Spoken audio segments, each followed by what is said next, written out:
আসসালামু আলাইকুম। স্বাগত জানাচ্ছি অষ্টম শ্রেণীর শিক্ষার্থীদের। আজকের ক্লাসে আমরা তোমাদের গণিত বইয়ের উদাহরণ ৭, ৮ এবং ৯ নিয়ে কথা বলবো। তো চলো শুরু করা যাক। তো উদাহরণ ৭, ৮ এবং ৯ করার আগে তোমাদের চক্রবৃদ্ধি মূলধন এবং চক্রবৃদ্ধি মুনাফার সূত্রকে খুব সুন্দর করে মুখস্থ করতে হবে। আমি বলবো তোমাদের এই সূত্র বোঝার থেকে মুখস্থ করাটাই বেটার, এটাই ভালো। চক্রবৃদ্ধি মূলধনের সূত্র এ হচ্ছে এ সমান পি ইন্টু 1 + r⁴ এই সূত্রে এ হচ্ছে চক্রবৃদ্ধি মূলধন, পি হচ্ছে শুধু মূলধন, আর এক তো এক, আর আর হচ্ছে মুনাফার হার, এন হচ্ছে বছর, কত বছর ধরে তুমি টাকা রাখছো। এই জিনিসটাকে শুধু মূলধন বললাম, এটাকে বললাম চক্রবৃদ্ধি মূলধন, তোমাদের এর মধ্যে কনফিউশন হতে পারে। ধরো তোমার কাছে ১,০০০ টাকা আছে, তুমি এই ১,০০০ টাকাকে ব্যাংকে রাখলে, আর ব্যাংকে রাখার পর ব্যাংকওয়ালারা বললো তোমার এই ১,০০০ টাকা যে ব্যাংকে রাখছো, তোমার প্রতি ১০০ টাকার জন্য আমি ১ বছর, যদি তোমার ১০০ টাকা আমার ব্যাংকে রাখো, তোমাকে আমি ১ বছর পর ৬০ টাকা লাভ দিব। ১০০ টাকা আমার কাছে আজকে রাখলে ১ বছর পর তুমি ১৬০ টাকা পাবা।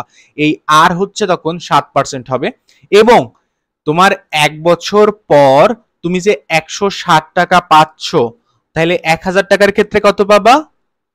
১,০০০ টাকার ক্ষেত্রে পাবা ১,০৭০ টাকা। তো এই এ হচ্ছে চক্রবৃদ্ধি মূলধন হচ্ছে ১,০৭০ টাকা, যে ১ বছর পর তোমার লাভ এবং আসল দুইটা মিলে যে টাকা হবে সেটা হচ্ছে চক্রবৃদ্ধি মূলধন।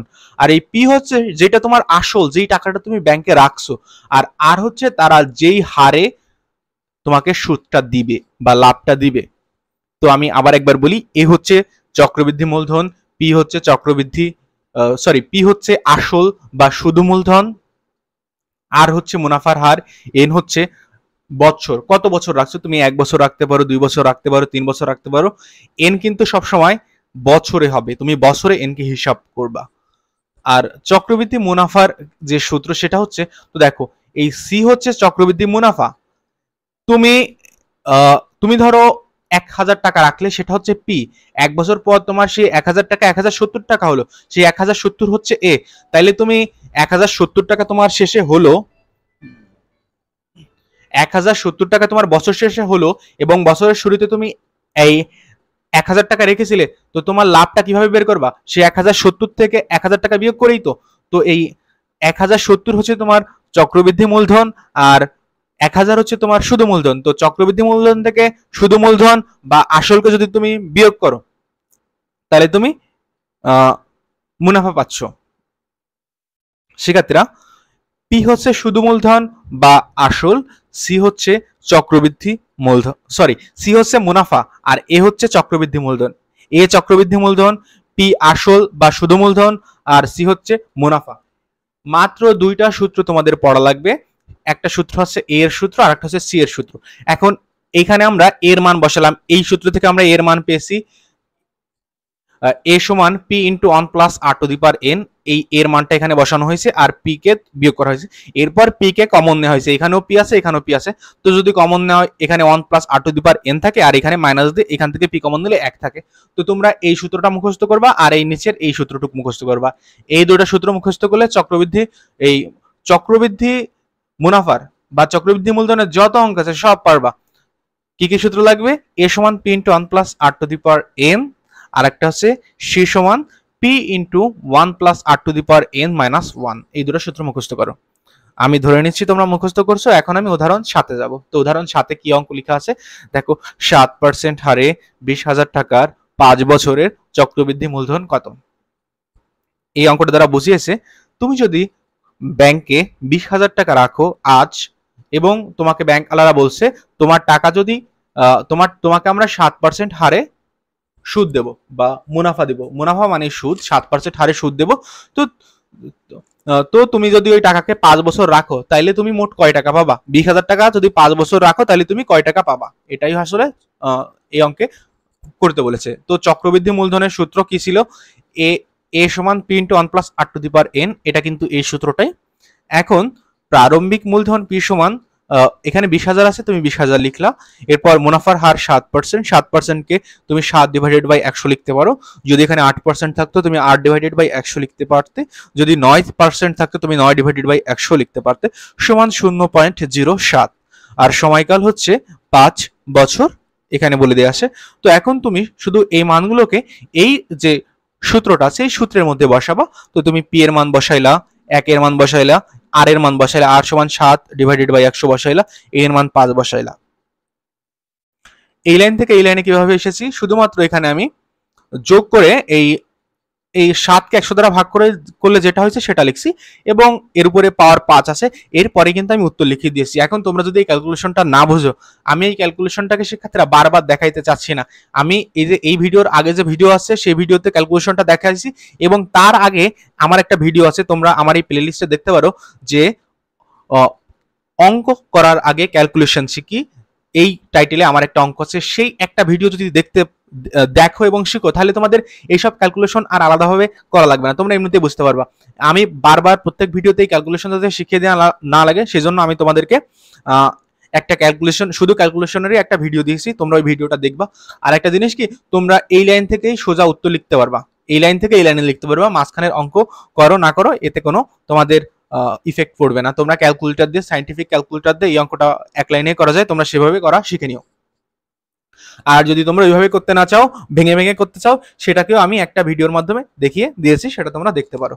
তো এই অঙ্কের উত্তর হলো কত, একক, দশক, শতক, হাজার, অযুত, তাহলে 28,051.03 টাকা এটার হচ্ছে চক্রবৃদ্ধি মূলধন হবে। এরপর 7 নম্বরে প্রারম্ভিক মূলধন 13% হলে 13% হারে প্রারম্ভিক মূলধন কত হলে, তোমাকে এখানে প্রারম্ভিক মূলধন বলে দেয় নাই, মানে তোমার আসলটা বের করতে হবে। 13% হারে তুমি টাকা রাখছো, 5 বছর রাখছো, আর 5 বছর পর তুমি 20,000 টাকা পাইছো, মানে তুমি 5 বছর পরে 20,000 টাকা পাইছো, সরি 5 বছর পর তুমি 20,000 টাকা পাইছো, অর্থাৎ তোমার টাকাটা ব্যাংকে 5 বছর ছিল, আর ব্যাংক তোমাকে 13% হারে সুদ দিছে। এখন কথা হচ্ছে তুমি কয় টাকা ব্যাংকে রাখছিলে, যেই জন্য তোমার 20,000 টাকা দিচ্ছে। তো সেটা করার জন্য এখানে চক্রবৃদ্ধি মূলধন দেওয়া আছে, মুনাফার হার দেওয়া আছে 13%, 13% সমান 0.13। এটা কিভাবে হয়, এটা কিন্তু এইভাবে হয়, 7/1, 7% সমান 7/100, যেভাবে 0.07 হয়, এটাও ঠিক সেম ভাবেই হয়। এটাকে আমি আর বলে দিচ্ছি না, জাস্ট 13কে 100 দ্বারা ভাগ করলে যা হয় বলেই দিলাম আর কি। আর এন সমান তো 5 বছর, এখানে বলেই দেওয়া আছে। তো এখন চক্রবৃদ্ধি মূলধনের সূত্র তো এইটা তোমরা জানো। এখন তোমাকে এই সূত্র থেকে পি কে বের করতে হবে। এখন পি কে যদি বের করতে চাও, তো তোমার এই সূত্র থেকে পি এর সূত্রটাকে বানিয়ে নিতে হবে। তো তুমি পি কে এখানে রাখলা, আর এই 1 + r⁴n কে এ এর নিচে নিয়ে আসলা। এই লাইন থেকে এই লাইনে কিভাবে আসে এটা তো বোঝার কথা। ধরে নাও এই অংশটুকু এই পাশে ছিল, এই পাশে ছিল না, ধরো এই 1 + r⁴n কে তুমি এই পাশে নিবা, এই পাশে নেওয়ার জন্য এই পাশে যেহেতু গুণাকারে আছে, এই পাশে নিলে সেটা ভাগ আকারে হয়ে যাবে, এই জন্য এটা এর নিচে ভাগ আকারে আছে। এখন কি কাজ, এখন শুধু তুমি মান বসিয়েছো, এর মান 20,000 বসিয়েছো, আর এর মান 13 বসিয়েছো। এখন আমি আর ক্যালকুলেশন দেখিয়ে দিচ্ছি না, জাস্ট এখান থেকে ক্যালকুলেশন করে এই উপরে 2000 তো ফিক্সডই আছে, আর নিচের এই জিনিসটাকে হিসাব করে এটা করা হয়েছে। তারপর এই 20,000কে 1.842 দ্বারা ভাগ করলে কত হচ্ছে, একক, দশক, শতক, হাজার, অযুত, তাহলে 10,855.20 টাকা হচ্ছে। এখন এই ক্যালকুলেশনটা কিভাবে হচ্ছে এটাকে আমি দেখিয়ে দিচ্ছি না, কারণ আমি সময় দীর্ঘ করতে চাচ্ছি না। তোমাদের একটা ভিডিওতে আমি দেখিয়ে দিয়েছি তোমাদের সব অঙ্কের ক্যালকুলেশন কিভাবে করতে হবে। তো এখন আমরা 9 নম্বর অঙ্কে চলে যাই। 9% হারে 15,000 টাকার 7 বছরের চক্রবৃদ্ধি মুনাফা কত। তো তোমাকে চক্রবৃদ্ধি মুনাফা বের করতে হবে, সেটা হচ্ছে সি এর সূত্র। দেখো সি এর সূত্রটা কিন্তু এটা ছিল, আমি কিন্তু তোমাদেরকে এটাকে মুখস্থ করতে বলেছি। তো তোমরা যদি অলরেডি মুখস্থ করে থাকো, তো অবশ্যই তোমরা এই সূত্রটা সম্পর্কে জানো। এখানে প্রারম্ভিক মূলধন 15,000 টাকার কথা বলে দেওয়া আছে। প্রারম্ভিক মূলধন মানে তুমি প্রথমে যে কয় টাকা রাখছো, বা তোমার কাছে প্রথমে যে কয় টাকা আছে।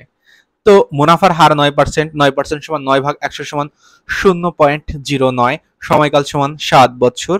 এরপর তুমি জাস্ট এই মানগুলোকে এই সূত্রে বসিয়েছো, তাই পি এর মান 15,000 এখানে বসাইলা, একই থাকলো, আর এর মান 0.09 বসাইলা, আর উপরে 7 বসাইলা, -1।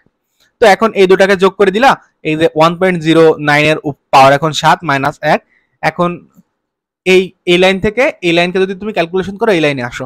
আমি আবার বলি যে আমি এই ক্যালকুলেশনটাকে দেখিয়ে দিচ্ছি না, কারণ আমি ভিডিওকে শুধু শুধু দীর্ঘ করতে চাচ্ছি না। একটা ভিডিওতে আমি সবগুলো ক্যালকুলেশন করে দেখিয়ে দিয়েছি। তো দেখো এই লাইন থেকে এই লাইনে এটা কত, একক দশক শতক হাজার অযুত, অর্থাৎ 12,420.60 টাকা এই অঙ্কের মুনাফা, এই অঙ্কের উত্তর। অর্থাৎ তুমি চক্রবৃদ্ধি মুনাফা পাবা 12,420 টাকা। তো শিক্ষার্থীরা, আজকের ক্লাসটি আমি এখানেই শেষ করছি। সবাই ভালো থেকো, ধন্যবাদ সবাইকে।